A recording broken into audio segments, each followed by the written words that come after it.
Senhoras e senhores, aula 13 do FED, Formação de Especialistas em Dólar, aqui com o Garlão, barbudão, gostosão, no YouTubão. Escreve, curte, porque esse aqui é o curso mais pica que você poderia ter com o professor trader mais pica do Brasil também. Se você não acha isso, primeiro assiste até o final, se você não continuar achando isso, vaza.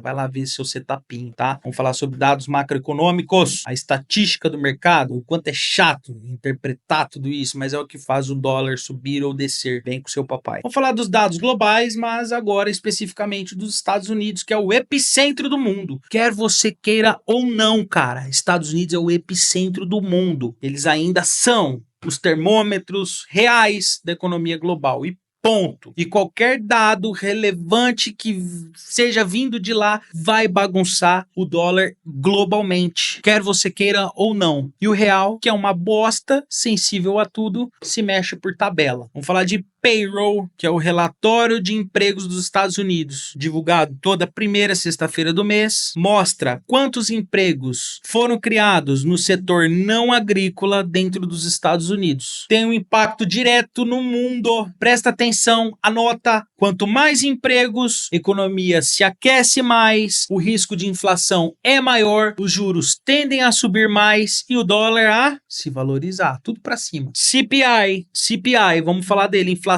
ao consumidor. Se a inflação vem acima do esperado, o mercado antecipa que o Fed vai subir os juros. E quando os juros americanos sobem, o capital sai de emergentes, por quê? Simplesmente eles buscam um país mais sólido para investir, mesmo que o prêmio seja menor. GDP, que é o PIB dos Estados Unidos, crescimento acima do esperado indica economia saudável, estabilidade, pode pressionar o Fed e automaticamente o dólar sobe. PIB fraco, sinal de recessão, o dólar pode até cair no curto prazo, mas vira um abrigo de risco quando ele se espalha. Olha que loucura isso, quão o dólar é forte. PCE, conhece? Que é uma inflação preferida do Fed, é o dado que o Federal Reserve mais olha. Vale mais que o CPI, cara, mais do que o CPI, porque são utilizados para as previsões de política monetária. PMI, atividades industrial e de serviços. Acho que é esse o nome. Mas ok, eles antecipam o ciclo econômico. Números acima de 50 quer dizer expansão,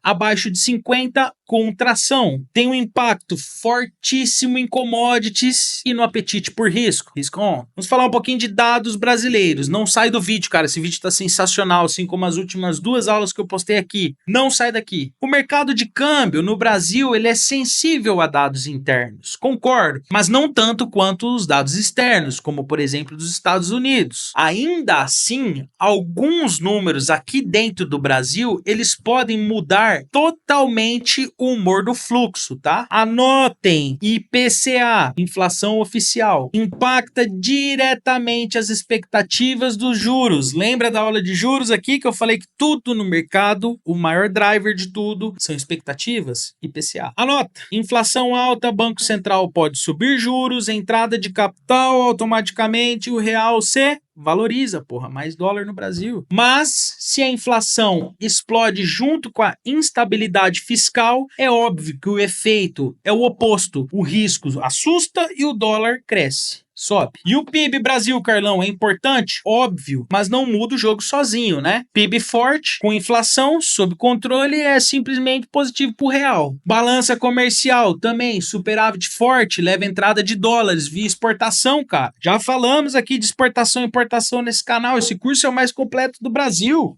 Déficit leva uma pressão de saída e simplesmente o dólar sobe. Temos, presta atenção nesse, fluxo cambial semanal divulgado pelo Banco Central. Ele mostra a entrada e a saída de dólar, cara. É muito útil para você confirmar se o movimento de preço tem lastro em fluxo real ou é só uma especulação. Temos o Copom, as expectativas da Selic. Mais importante que a Selic em si são as expectativas futuras. Vocês não concordam comigo? E é o que eu falei em aulas passadas. O DI futuro, a curva de juros, é quem mostra para nós o que o mercado realmente acredita para os próximos dias. Quando o Banco Central sinaliza um corte ou uma alta futura da taxa básica de juros, o impacto no dólar é quase instantâneo, cara. E Carlão, como que o mercado interpreta esses dados? Vamos lá, eu já dei uma boa pincelada, né? Mas vamos aprofundar mais agora. E anota, seu porra. Anota. Não é